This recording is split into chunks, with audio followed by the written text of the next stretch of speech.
Hello बच्चों, चलिए प्रश्न को देखते हैं। प्रश्न है, बेरियम सल्फेट तथा मैग्नीशियम कार्बोनेट जल में रिक्त स्थान है। तो देखिए बच्चों, यहाँ पर बात करें प्रश्न की मुख्य अवधारणा की। मुख्य अवधारणा, तो देखिए बच्चों, जैसा कि हमें यहाँ पर पता है कि जो जलयोजन ऊर्जा होती है, यहाँ पर इसे इस प्रकार से देखें कि यदि यदि यहाँ पर देखिए हमारे पास में बेरिलियम सल्फेट है और मैग्नीशियम कार्बोनेट है। अब इनमें दो आयन उपस्थित होंगे, बेरिलियम 2+ और SO4 2-। इसी प्रकार से यहाँ पर होगा Mg2+ और CO3 2-। यानी कि ये यहाँ पर R+ हो गया, ये यहाँ पर R- हो गया। इसी प्रकार से ये R+ और R- हो गया। तो यदि R+ बराबर होता है R- के, तो यहाँ पर चालक ऊर्जा चालक ऊर्जा प्रभावी होती है, प्रभावी होती है। वहीं पे देखें, यदि R+ बड़ा हो R- से या R- बड़ा हो R+ से, यानी कि इन दोनों के आकार में अंतर होना चाहिए अल्टीमेटली। यहाँ पर R+ से बड़ा हो R-, तो जो जलयोजन ऊर्जा होती है, जलयोजन ऊर्जा जलयोजन ऊर्जा प्रभावी होती है। अब यहाँ पर हम देखें जलयोजन ऊर्जा और जालक ऊर्जा को हमने क्यों लिखा है।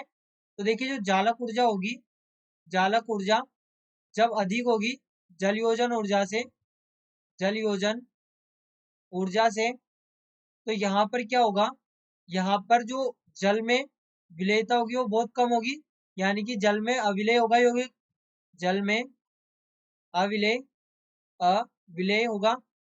वहीं पर देखें, जो हमारे पास में जलयोजन ऊर्जा है, जलयोजन ऊर्जा वो जब अधिक होगी जालक ऊर्जा से, जालक ऊर्जा से, तो यहाँ पर जो यौगिक होगा वो जल में विलेय होगा, जल में विलेय होगा। अब देखिए बच्चों, यहाँ पर तो देखिए यहाँ पर हम समझें कि हमारे पास में जो बेरियम सल्फेट है, बेरियम सल्फेट, इसमें यहाँ पर जो R+ यानी कि बेरियम 2+ है, इसका जो आकार है ये सल्फेट के लगभग बराबर है, लगभग बराबर है।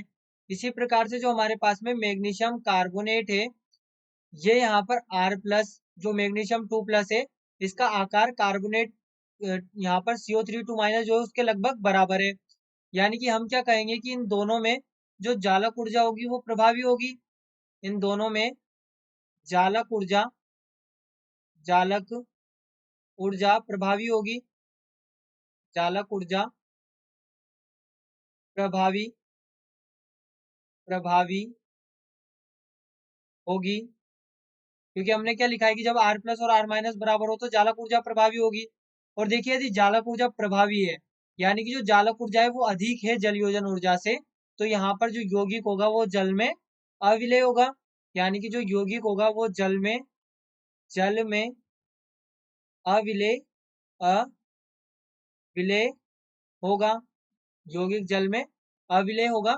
और यही हमसे पूछा गया था। तो देखिए, यहाँ पर बेरियम सल्फेट तथा मैग्नीशियम कार्बोनेट जल में अविलेय होंगे, जल में अविलेय है, क्योंकि इनकी जो जालक ऊर्जा है वो उच्च होती है, यानी जालक ऊर्जा प्रभावी होती है। जालक ऊर्जा प्रभावी होती है का मतलब क्या हुआ कि जालक ऊर्जा जलयोजन ऊर्जा से उच्च है। तो इसलिए हमारे पास में जो यहाँ पर बेरियम सल्फेट और मैग्नीशियम सल्फेट होगा, ये दोनों जल में अविलेय यौगिक होंगे। तो बच्चों, आशा करते हैं आपको प्रश्न समझ आया होगा। धन्यवाद।